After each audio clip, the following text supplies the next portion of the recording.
I mean, there's a lot of that. The typical, there's a tunnel with a bright light at the end of it. You go to the end. there's there's usually people that escort you to come to your deathbed, and escort you to the white light. And when you get to the white light, you come to a place more beautiful than you can possibly imagine. And you meet up with your relatives and you hang out presumably for a while, and then you go do other things. Hmm.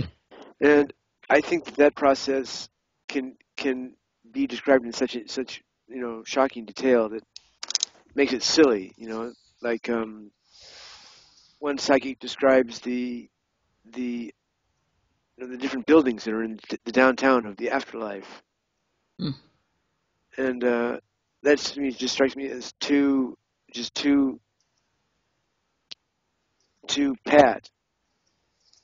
And I think that the process is different for everyone, but I think it is. I do think there are some aspects of that process which are real, including life for you, death, judgment of your life.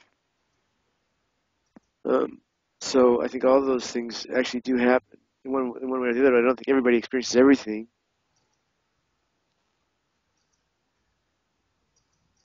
Mm-hmm.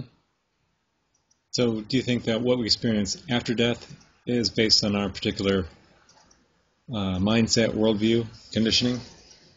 Absolutely, Yeah. absolutely, it is.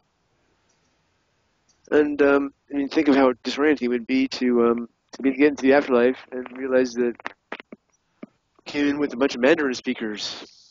Right. You're surrounded by Tibetans or something.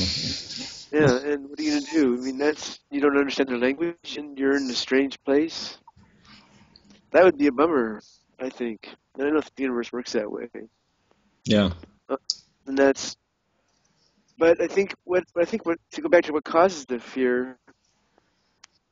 I think it's important to acknowledge what we lose. We lose a whole lifetime of striving in some ways to create a world, to create ourselves. We lose our name, we lose our history. I think, at least we lose all the paraphernalia of ego, which we do rely upon. I think many of us, at least, do rely upon pretty intensively to give us structure and to make us feel safe in the world. Well, that's gone. I think people fear the loss of that. And then it sits like a big block in their psychic digestion and never gets dealt with. Mm-hmm.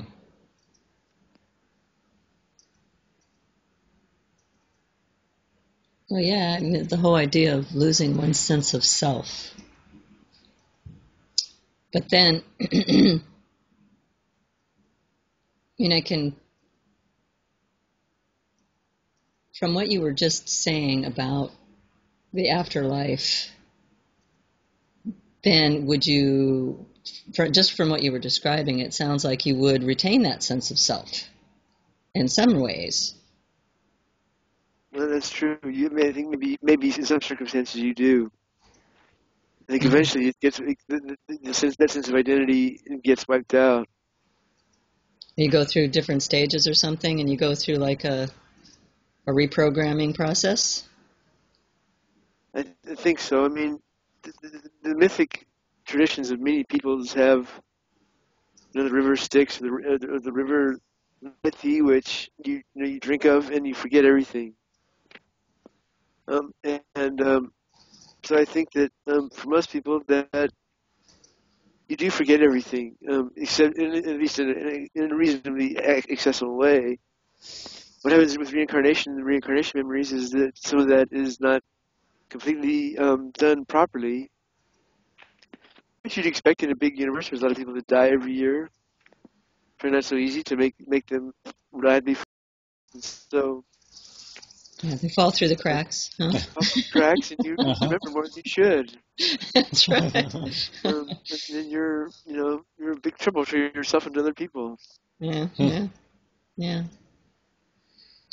Well, I'm But I'm I'm just noticing the time, Paul. So I know that we have to cut our weekly digest short a little bit this evening. So I just wanted to be mindful of the time. okay, I've And got about it's 5 minutes if you want to okay. continue. Yeah. Um, Steve, you look like you have something to add here.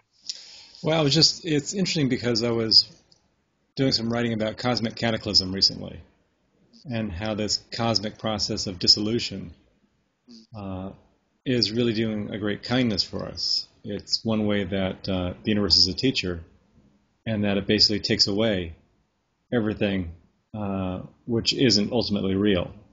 So dissolution, cataclysm, loss basically strips us away until just our naked core is left. And so maybe that's the great kindness of death, is that it basically dissolves that which isn't ultimately real. What is not ultimately real in the cosmic sense? Well, what is not ultimately real? Yeah, what is the set of things which are not real and they get destroyed by this process, natural process? Well, I wouldn't say get destroyed. I mean, I'd say the forms are destroyed. Nothing's truly lost because it's all still part of the universe. So I'd say, the forms are dissolved, but the essence of the forms remains. So the substance of which the forms are made is that which remains. And so that may be true of us in death, too, that maybe our form is what dissolves, but the essence of what makes us truly ourselves is what remains. Yeah, and so in life we get pretty attached to that form. Right. Yeah, we build up attachments, and that's what gets taken away from us. Right. Right. So the fear of losing that particular form. Yeah. Right. Mm-hmm. Yeah. So I think that. Go ahead. I was just going to say, I mean, that could be the biggest attachment that we're afraid of losing, is our particular form. We've gotten comfortable with it. Exactly. So it's probably easier for, babies and children to die than older adults. There's just less attachments. Mm. Well, they say that in the afterlife, one of the things that happens is you get back your old body. Your body on those planes looks like your old body at about age 30. And then Age 30. Okay, good. That was a good year for me. That's the actual number of the computer, not the people use. Okay. So maybe you get a facsimile of your body, but I agree that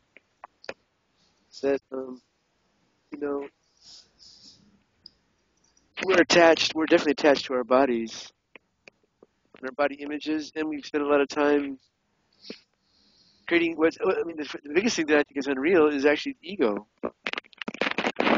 right? Yeah. Right. That's what's we spend most of our time dealing with, actually. I'm kind of losing the audio on you. Oh, sorry.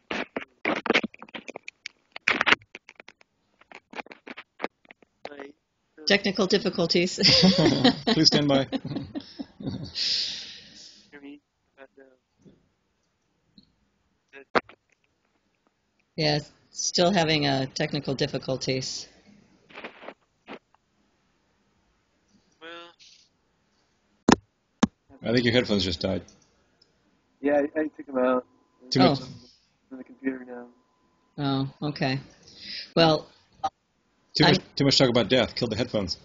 well, we'll sign off tonight for the weekly Death Digest, and then we can pick up where we left off next week. Let's get some feedback out there, people. What do you think of our Death Digest? What do you like about it? What can we improve? Feedback is appropriate. Thank you. Okay. See you next week. Okay. So, oh.